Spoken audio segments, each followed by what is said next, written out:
વિદ્યાર્થી મિત્રો, હવે આપણે પાઠ 5 ધમક ધમક આતા હાથી જોઈશું. ધમક ધમક આતા હાથી. હવે આ કવિતા છે, એના કવિ છે પ્રયાગ શુક્લ. प्रस्तुत कविता प्रसिद्ध रचनाकार श्री प्रयाग शुक्ल द्वारा रचित गई है. એટલે આ કવિતા છે એ જાણીતા કવિ છે પ્રયાગ શુક્લ, એના દ્વારા એની રચના થઈ છે. આપકા જન્મ એટલે કોનો? प्रयाग शुक्लનો જન્મ ईस्वीसन 1940 में कोलकाता में हुआ था. साहित्य की विविध विद्याओं पर सशक्त रूप में लेखनी चलाई है. એટલે એમને ઘણા બધા આવા લેખો લખ્યા છે.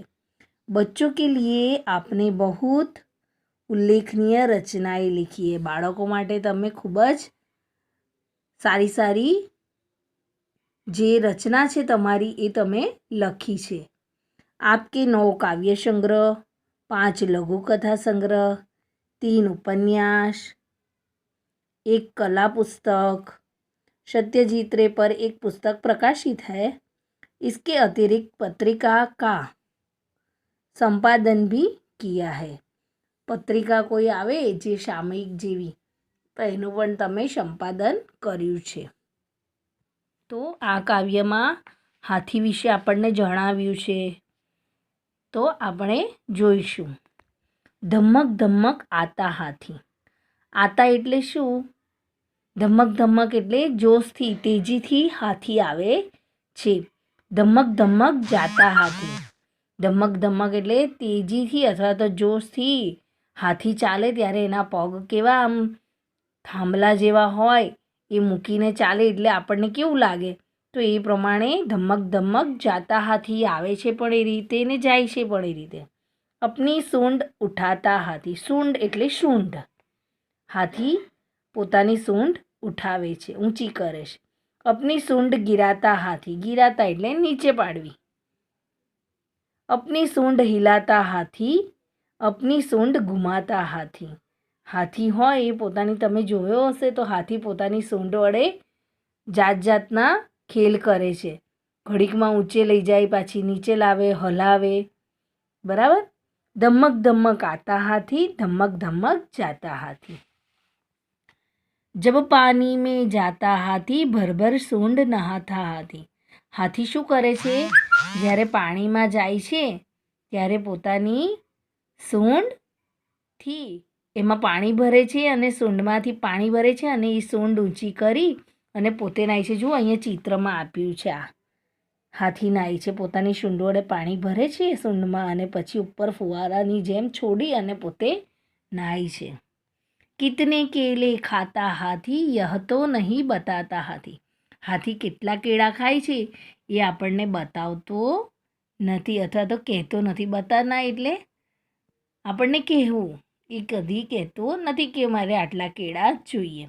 ધમક ધમક આતા હાથી, ધમક ધમક જાતા હાથી. એટલે કેળાનો મતલબ શું? આટલા જોઈએ એટલે એને ઓછા કેળામાં પેટ ના ભરાય. હાથીનો ખોરાક કેવો હોય? વધારે હોય. એટલે કેળાની 2-3 લૂમ આખી નાખી ખાઈ શકે હાથી. ધમક એટલે જોશ અથવા તો તેજ. પાની એટલે જર, નીર અથવા તો સલીલ.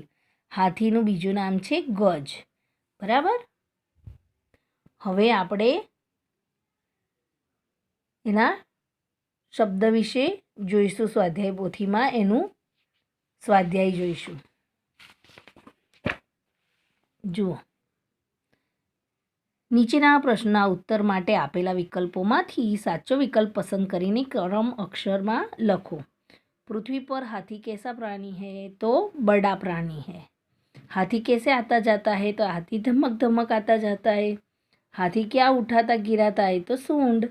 हाथी शाकाहारी या मांसाहारी? तो शाकाहारी. हाथी की कितनी आंखें होती है? तो 2. આપણે જોઈએ છે ને એની 2 આંખો છે. હવે જુઓ અહીંયા શું કરી રહી છે? આ कपड़े धोती है, हंसता है, रोता है, पटाखे जला रहे हैं. तो आ क्रिया लखवानी આપણે. નીચેના પ્રશ્નોના ઉત્તર एक एक वाक्य में लखो। हाथी पानी कहाँ डालता है? क्यों? तो हाथी पानी अपने शरीर पर डालता है नहाने के लिए। नहाने के लिए हाथी सूंड में क्या भरता है? तो पानी भरता है हाथी। हाथी किस तरह आता है? तो हाथी धमक धमक आता है। हाथी क्या खाकर बताता नहीं है? तो हाथी केले खाकर बताता नहीं है। हाथी क्या ऊपर उठाता है? तो अपनी सूंड उठाता है। हाथी क्या घुमाता है? तो अपनी सूंड घुमाता है। हाथी के पैर कैसे होते हैं? तो खंभे जैसे होते हैं। हाथी कैसे चलता है? तो धमक धमक चलता है। हाथी के कान कैसे होते हैं? हाथी के कान बड़े होते हैं। हाथी क्या नीचे गिराता है? तो सूंड गिराता है। હવે નીચેની ખાલી જગ્યા પૂરો પસંદ કરીને વિકલ્પ। કિતને કેલે ખાતા હાથી? તો આ ખાતા છે એ કૌંસમાંથી પસંદ કરવાનું। ધમક ધમક તો કૌંસમાં આપ્યું છે જાતા હાથી। જોયું? जब खाली में जाता हाथी तो जब पानी में जाता हाथी। शू आवे? पानी। अपनी सूंड उठाता हाथी अथवा तो गिराता, जे शब्द आपने आप्यो छे गिराता के उठाता, तो अहींया उठाता आप्यो छे तो आपणे उठाता लखवानुं। धमक धमक जाता हाथी तो अहींया हाथी आवशे। हवे खोटो शब्द चेकीने साचुं वाक्य बनावो। हाथी सूंड में पानी के रस भरकर नहाता है। शू भरे? तो पानी भरे एटले रस ने चेकवानुं। हाथी को मेले के केले पसंद है? तो केले पसंद है एटले मेले ने काटवानुं। बराबर? छेकवानुं एने। हाथी दूम के सूंड हिलाता है? तो दूम नहीं हिलातो, बराबर हलावतुं, सूंड हलावे छे एटले सूंड हिलाता है। हाथी के 2-4 पैर होते। कितने पैर होते? तो 4। तो 2 पर आपणे लीटो मारीशुं। हाथी के पैर खंभे के टहनी जैसे होते। कोना जेवा होय? थांभला जेवा होय ने, एटले टहनी पर आपणे लीटो मारीशुं एटले साचुं वाक्य बनशे हाथी के पैर खंभे जैसे होते हैं। हवे एनुं गुजराती करवानुं छे। हाथी जोशभेर आवे छे। हाथी धमक धमक आता है।